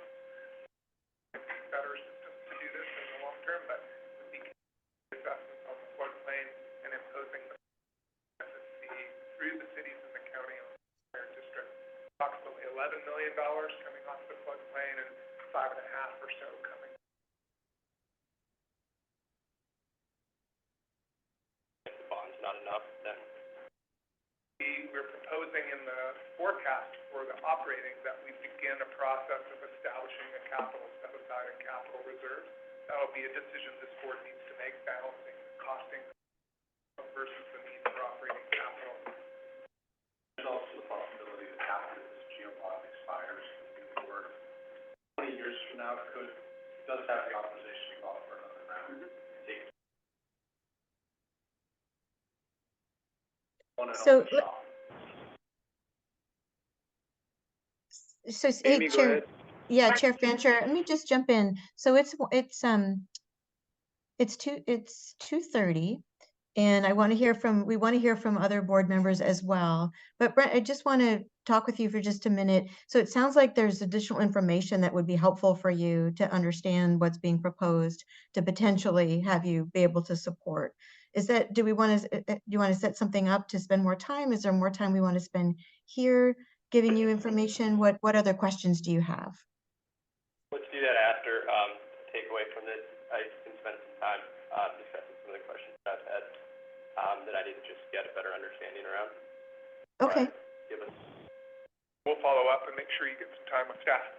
Yeah, that sounds great. And then Seth, I want to get back to you about the shop buildings. So you had said that, that you're supportive of the measure, but you're carrying forward a concern from the city about whether or not the shop buildings should be included in the GEO bond, and if there is other way to address getting at the need for the shop buildings. So I don't know if there are other board members that want to speak to this, or other staff that want to speak to this to help give Seth some information that he can bring back to his city to either allay that concern or, give Seth some more information there. Anybody want to jump in? Bill, you're on the phone, but Can they hear you through your computer? Oh, gotcha. I got this one. Can you guys hear me online? Okay. Yeah. Bill did say Bill did put in the chat that he was having a hard time hearing a couple of the speakers. I see it's awkward to move the little speaker unit around, but it is really helpful for people online if you can do that. We'll try and remember. Just a couple of points on the shop, and Seth, I think you're on to a political issue here that we need to be mindful of, so I appreciate you raising it. As the executive director, I've pushed Bill from the beginning on this project and tried to get it managed in a different way. And I just want to give a shout out to Bill because he's our chief engineer, and he kind of threw down and said, this is an important investment we need to make for our operations team. And so he insisted that it be included in all the scenarios, and I'm going to listen to my chief engineer. And then the second piece, we haven't done a facilities plan, so we don't have a clear idea of the design of this project. So we came up with some initial numbers, and then Bill reached out to Corky, who connected us with a local development firm who had recently built similar facilities in Oregon City. And we went through what our needs are and adjusted the costs on that basis. It may not address the political issue, but that's the context that I wanted to offer up to the board. Can you remind folks real quick, Jim? My recollection is one of the big issues is the operations building is located in the floodplain. So isn't that the primary driver of this project to relocate to make sure? There are two components. One is actually creating a shop that meets OSHA standards and has heating and cooling and is suitable for use by our staff. The second is increasing our capabilities in an emergency situation and adding some resources to make sort of an operations center. But we also have a separate line item in our operations forecast to look at leasing space outside the floodplain stage. And I think that's where we could partner with local jurisdictions, for those short windows where we have forecasts of potential disaster, we can stage our vehicles and so on our partner's property. But there is a need for an improved facility for our operations crew at some point, and if you've spent time out there at all, I think you would know that, and if you haven't, I would encourage you to go spend an hour out there this afternoon, because you're going to be really cold and wet, and it's so that I guess that's the context. Again, it's up to the board what you want to include. Right. And Jim, you had invited Bill to say something as well. Do you want Bill, are you with us?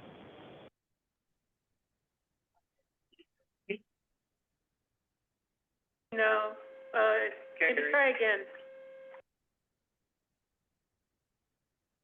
Yeah, are you able to hear me? Now. Yes. Okay, so, thanks for the offer to, add comments. What Jim described is covers the information I would have offered, but, the key here is that there are OSHA issues, and, we need to address, how basically the workplace, where our operations team, is working day to day. But as Jim noted, it's also, there's a political angle, that I really can't comment on. But there are other specific questions about that. I'm happy to comment. And just to follow up, comment was they looked at the one pager that was included in the bond scenario, and it shows the two existing buildings. They looked at that cost $20 million to replace. There wasn't a lot of additional specificity about why. And I'm just letting you know that this is the only project I got questions on. I got 2 questions. Maybe it's just Wood Village, but I think you might get some more once we start going out and being ahead of that and having a more detailed explanation of what that is buying and why it's needed. It would be helpful. Yeah, that's really great feedback, Seth. As Jim said, I mean, it's so helpful to get that input about, what people are maybe scrutinizing and making sure that we've got good information about that. So, so we'll do some more work on that to pull that information together. So Eric, I'm going to circle back to you, Eric Molander. So you had raised the concern about needing to make sure we have a strong nexus with flood safety, and I have to say I missed. I think that you were talking about tell me again, what was the language you were looking for? And then I heard, Eric Mueller say that, no, it's not necessary. It's a different interpretation. But let's try to put this to rest and figure out what we can do here. So in the bond title, what I had recommended was a very specific question, which is the bond title is 10 words. Bonds for improved levees, flood walls, water pumps, natural floodplain restoration. And the question I had was, could that be altered to bonds for improved levees, flood walls, water pumps, natural flood-control methods? Who's a lawyer around here that can speak to that? I guess what I can tell you is that both Allison Keene and Jeff Condit and our bond counsel reviewed the ballot title. Staff is clear there has to be a rational nexus between our investments in flood safety. None of the projects have changed. My recollection is we changed that language as a result of the board discussion being unclear on what the meaning of it was. So I don't think anything has changed other than the wording, which I think was staff's attempt to respond to other board members' feedback that they didn't understand the previous version, which I don't recall now. So I want to assure the board that we acknowledge the rational nexus need and requirement, and that the board will be approving the CIPs that have projects in them, so you'll have a voice in that, so will council. At the same time, Eric, I take seriously your concern about misleading people. We don't want to do that. It's not necessary, right? So it's really, the original language I thought was just fine. This one has a little bit of scope creep in it, and I just wanted to put a tighter circle around that. So the original language that I saw on that, I could agree with, just didn't want any scope creep involved. Yeah, and Eric, I hear what you're saying, and we don't have Allison here, and Jim did say that we had this looked at by the lawyers, and but I do want to go back to, we were trying to get more clear, and so if we're not more clear, then we need to address that, and so I think I would look to Carrie. What was the previous language that we were trying to make more clear? Hold on, let me get the mic here. No problem. Yeah, so the previous language was natural approaches to flood safety. Oh, right. And there was discussion last time that that was vague and unclear. Again, there's no intention to change the nature of what we're looking for, and that we're using the watershed improvement plan to identify the high-value opportunities to use natural approaches, natural systems, to provide additional resilience and capacity in our flood safety system. We felt that the term floodplain restoration resilience project encompassed that, because really natural approaches to storing and holding and slowing down water are about restoring the natural functions that floodplains have. They're about creating spaces for water that, we can have more water on the floodplain without flooding infrastructure and homes and creating property damage. There is a role for vegetation. I don't think trees along Marine Drive is what we're talking about, but there is a role for the interception of rainwater, the capacity to hold rainwater. These are really known as current best practices as part of flood safety. And so we felt that the term was that everything we wanted to do was encompassed in that term, and use the definition in the resolution to clarify the flood safety nexus component.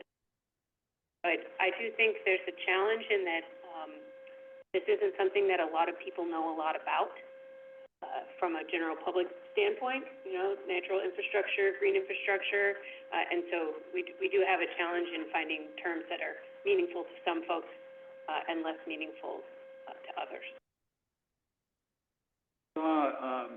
Mary Helen's hand up first, and then Nancy.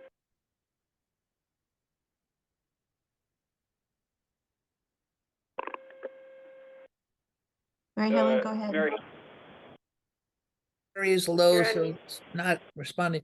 I share the same concern about using the same term so that it's clear all the way through, and that was in my email, so I won't reiterate, but when you're referring to new responsibilities and you say cultural history and social justice in some places, and I put in there the paragraphs and where they were, different people will have different interpretations of cultural history. I am a proponent of preserving cultural history. There are experts. I gave, and how we do it, it doesn't have to be that specific, but I think if just the terms from the ORS 550 that say, provide information on cultural history and promote equity in all we do is contained in our mission, vision, values. The specifics of how we do that doesn't need to be in the resolution, but that common term is used every time you mention whatever term you use for new responsibilities. And that goes to the natural restoration. Now, Bob Salinger and Heather King would probably have a different definition than I would, or even that my husband would. Some people would just say, mow the lawn so the water doesn't flow. Bob and Heather would have certain definitions that they use because they're experts in the field. But if we can find that middle ground, as you said, I think that would be more clear. My other question is the difference in the definition of a referral, and is it a referral of a resolution to Multnomah County to put on the ballot?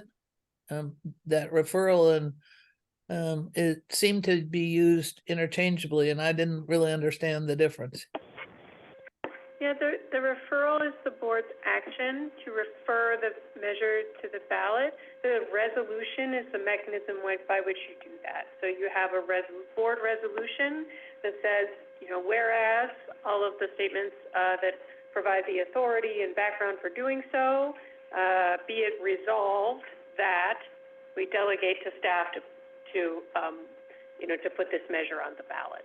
So And the resolution, they are they're very tightly related in that way.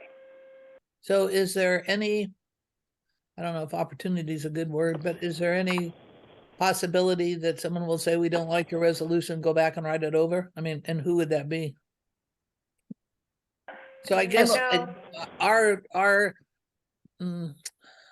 concern about wording should be to people that write, and I think Noah's on the call, I thought I saw him. People that write resolutions should make sure we're using the right words and that it would pass by the people who would accept the resolution to be put on the ballot. And actually, Mary Helen, I was laughing a little bit because when you said, who would those people be that would rewrite the resolution? Well, it's you. I mean, this resolution, Well, this resolution is for you. And that's so, like saying, who would ice skate? And I used to ice skate, but I haven't for 30 years. So, I mean, so let me give me just a minute, Mary Helen. So this resolution needs to be meaningful to all of you, because you are the ones that are referring it. And so that's why I'm pressing on Eric Molinder and Seth and Brent to make sure, these are folks that are like, hey, we don't support this as written. This resolution needs to be meaningful for you. And you need to be able to explain it and talk to people about it. And so that's why the language is important. And so, you've heard that, Eric Molinder, you were saying Jamie that. and Steve, it would really benefit staff to hear from more board members. Can we move off of these questions and get to the concerns? I apologize, but as your administrator, I really need to hear from more people to know what we're going to bring you next week. I'm sorry, Mary Ellen, but it's taken too much time. Okay. I know Nancy had her hand up next, so let's go to Nancy, but take the mic, please. I don't know that the small ones are working, because they couldn't hear Brent with the small one over there. It's about projection as well. Okay. Okay, and you can hear me now, online? Yeah. Okay, I agree with Mary Helen that the wording, let's look to our professionals as well as each other, and I think that has been done quite a bit. What different versions of wording were tested with different voters or different focus groups. So maybe somebody can speak to that. If you wanted overall comments from more board members, Jim, I would offer that I had my hand up as a 4, and that's because I was really thinking that we could go up to 225. I think that might be what we're needing, but I heard very strongly that the support starts to soften over 200, and so we're going up to nearly 200, and I think I can live with that. Up to 4. So that's as I try and think of, I'm representing the city of Portland, but also we are all representing the new district when it gets up and running, and we need to make it work. We need to modernize it, and so I think it's maybe not quite enough, but if it's as much as we can get, then I'm okay with that. Thank you, Nancy. Eric just have his. Oh, I'm sorry, Eric, I didn't see your placard raised. Go ahead. Can you hear me online? Yeah.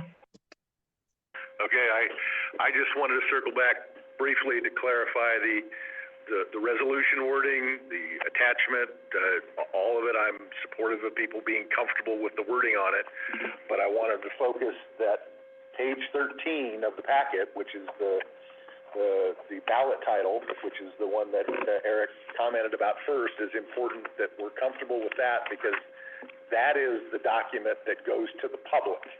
I mean, it's not that these other pages are secret and nobody can see them if they want to, but they aren't necessarily part of the, they aren't what goes into the ballot. They don't go into the voter's guide, et cetera. It's this Exhibit B ballot title. That's the key piece that the public will see that we're asking them to say yes or no to. So just Mary Helen and others, that's what we want to make sure we understand. Page 13 is the public document. Thanks. Good clarification, Eric. Thank you. Bob? Yeah, I gave it a 5. I'd always like to see more money, and I'd like to see more money for the environment specifically, but I think staff did a really good job balancing everything. I think I can take it out to the environmental community and push it really hard. I appreciate the increased funding for the environment, and I think the language that you have in there is good. I think it is consistent with the mission, the expanded mission of the district. I think that language will be very helpful in terms of selling it to sort of the environmental justice community, so appreciate it. Thanks, Bob. Looking around. So, yeah, Tanny was our other 3 we haven't heard from so far. Okay, so in October, the information we received, and I know, Carrie, that you mentioned today that you've got updated tax information. But what we received then was .14 was going to get us $175 million. Yeah, so Right. we have, a couple of pieces. Oh, do you want to finish? And now we're looking at .14 is $195 million. Net. That's kind of a pretty big jump there. We got new data from the county assessor, and the land values in Multnomah County increased year-over. We also saw the estimates from our financial advisor. We got new estimates, and the closer that they get to the election and the time in which they're going to issue the debt, the less they pad the anticipated interest. So it's still added because they're still uncertain about what kind of interest rate they would get on debt issued in summer of next year. But every time we get an updated estimate from them, provided that the economy is, heading in the direction that they think and they feel that it's more predictable, we did also see their estimate become a little more conservative. So those things added up to getting more dollars for less per assessed value. Good, you're right. So we're at .14. Correct. Hard. Okay. And are we, just for clarification, we just talking about the ballot title? I'd love to hear more. I'd love to get you to 4 or 5 if I can. What would that take? You want a couple more? One would be, we talk in here about establishing an oversight committee, and then in another section, we talk about an intent to establish. Are we establishing one or not establishing one? I think we should be consistent with that language. I think we're establishing one unless you tell me you're not. Yeah, it's currently in the ballot title, so we are doing it, but I'd be happy to make a tweak and make sure we're In one equally- section, it just says there's an intent to. Thank you. Yeah. And then another thing, you've got an oversight committee that's gonna report annually. It just seems like there's an awful lot of moving parts and a lot of money. Maybe that group should be reporting back on a more frequent basis than that. Thought.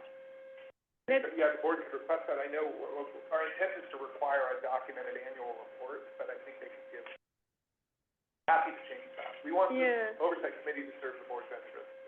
And so something that the board would do would be establish the committee, and that's the opportunity for the board to, whether it's a charter or whether it's bylaws, but to say what are the expectations of that committee.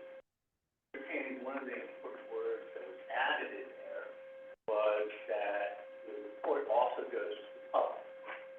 Correct. Right, and so this is important because if there is disagreement among the board and they say, they kind of embarrassed us, well, tough. That report is made public.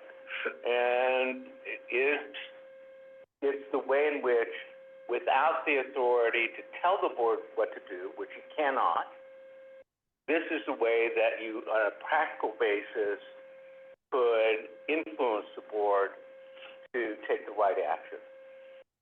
So they've got to report to the public. Right. Right? We don't want to have a secret oversight committee. Right. I just wonder if it might need to be done more often. Yeah, could be. Just because you've got so much going on, the train can already be out of the station. Shoulda, coulda, woulda. One last comment, and this is just a little one. In the staff report, page 32A, you talk about the district. In the last line, last sentence, transition gives the district the resources and expertise to manage and maintain flood safety system. It kind of indicates that we don't have the expertise presently. Okay. Yeah, my intention there was, to talk about the transition and just have some text in there that would make clear that there were drainage districts and they were transferring their authority to the new district, and because right now, the Urban Flood Safety and Water Quality District, doesn't have a full operations team or that, but yeah. I just don't know that you're gaining any expertise. It's the same staff. I mean, well, the only thing is, I read this and it makes me think that we haven't had the expertise that we've needed. No, it's an easy fix. Yeah. Thank you for pointing that out. We meant no disrespect. Thank you for highlighting that. Annie, I just wanted to respond to your question about frequency of reporting.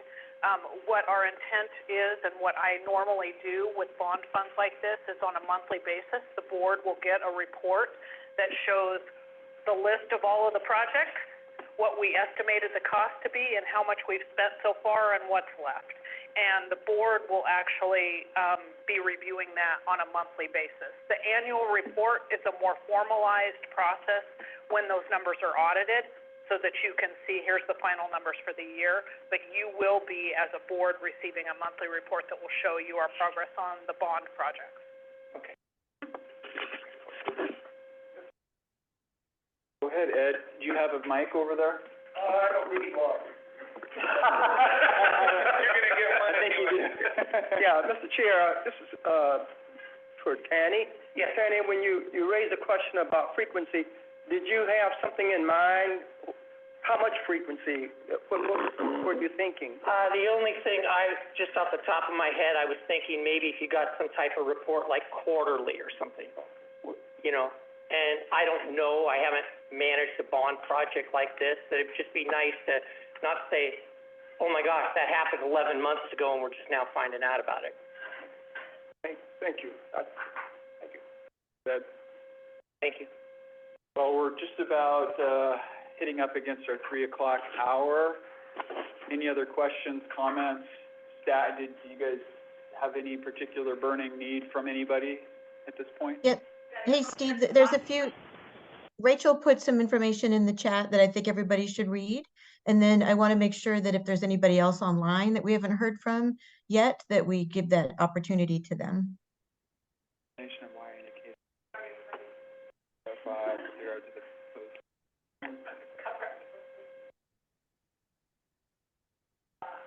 So I don't know if like Commissioner Stegman or others have things they would want to share. Thank you for the comment, Rochelle. I think we've all been able to read it here on the screen. Any comments from anybody else? Mary Ann? I would say, Steve and Jamie, thank you. I feel, just to be frank, I feel like this group often gets really down into the weeds and it's a little bit challenging. But I think overall, I think that we are on the right track.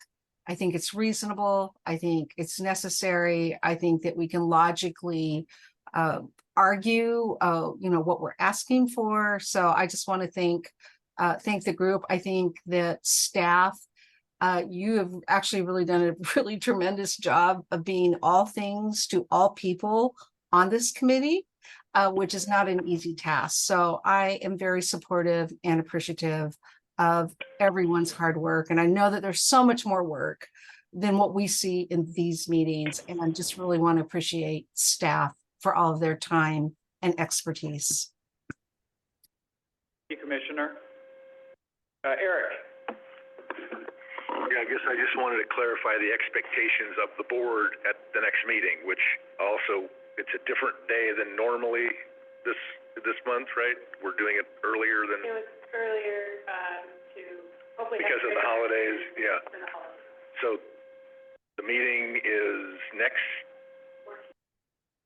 Thursday, okay, week from tomorrow. Yeah, okay. And a week from tomorrow, the desire or the objective from staff is that the resolution will no longer be draft, that it'll be there for consideration for the board to either vote yea or nay on. Is that correct? Our goal. Okay. I just wanted to make sure that, you know, I understood what was expected of us at the next meeting. So if there's anything that we're not comfortable with in the resolution or the attachments, we've got seven days to try and pursue understanding what those requirements might be or adjustments. I will make for you have to share that with people, work with the appropriate staff to help you prepare for those events offer at the meeting. We want to minimize that. We want to have a really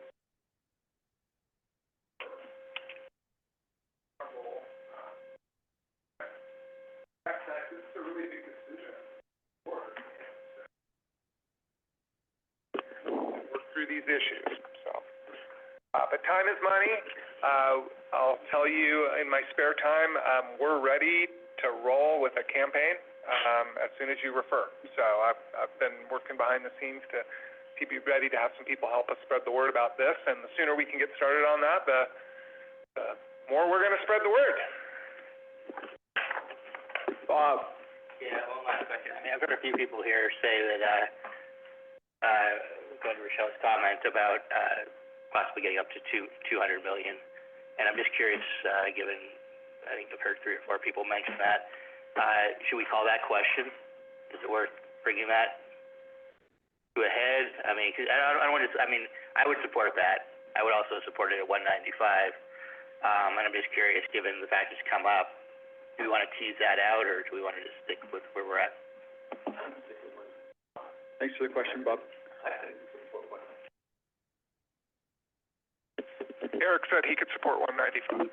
I think I mentioned at the last meeting that I was torn, that I wanted to go for as much as I felt like we could, because I felt like there were projects and there's inflation and so on and so forth out into the future, and that I expect that when we get at the end of the money that we will not be at the end of the projects. But I also recognize that, you know, the polling professionals are polling professionals, and I'm not one of them. And what they're telling me is that, you know, we get above 200, we start to lose support. And so I'm being risk averse in that I would rather get 195 than a yes than ask for 225 or 250 and get a no. So that's why I'm willing to support the 195 as it's presented, you know, and as Seth mentioned, you know, meaning that the future board 10 years from now can't go back out to the public for another round of financing. And hopefully the oversight board has done such a good job that the public has confidence in the ability of the district to manage bond funds. And, you know, we can get whatever additional money is needed at that point to finish the projects that were still on the list when the money finished.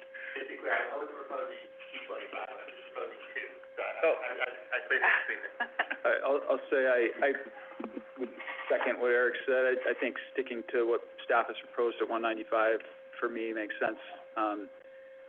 If we go beyond that, I think we have to open up a discussion around what's factored in contingency now, what's factored in escalation. I don't want to go there to Commissioner Stegman's point about getting into the weeds, but I feel comfortable that the amount of money that's been factored in contingency is where it should be at this point. And I'd just say it's easier to sell something to 195 than it is to sell it as 200. Just one of those weird things. Why are so many things priced $9.99? I don't know. It's $10. So.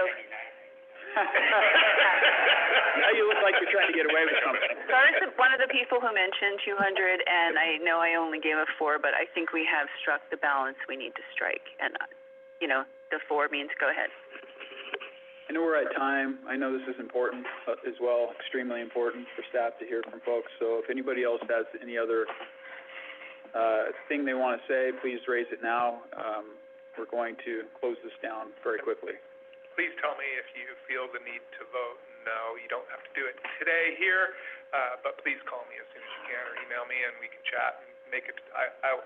I want to serve the board well, right? I want as much consensus as we can get. And if we have a really fractured board, I think we need to have a serious conversation about this. Thank you.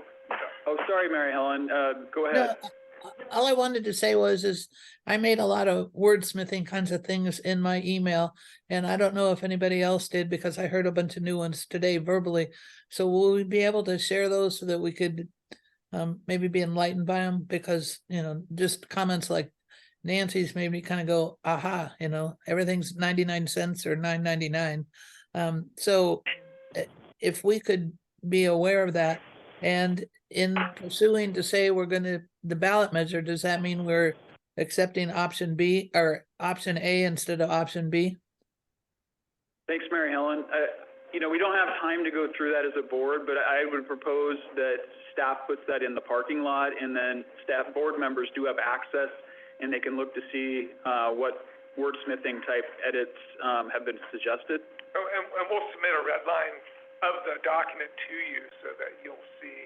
And Mary Helen, the AB has to do with the budget, not the bond, so we can talk about that. Eric, did you want to? I just wanted to clarify whether it's from you or Wendy or somebody, but the slides will get sent out? Yes, okay. it will. Thanks. Didn't have those in time for the No, package. that's fine. You'll get those following the meeting. Thanks for your patience, everybody. Thanks for your participation. We are officially adjourned. Thanks for showing up in person, and thanks to those of you who participated online and couldn't make it today. We appreciate all of you. It was good food. Next time, I hope you can make it. What's good food?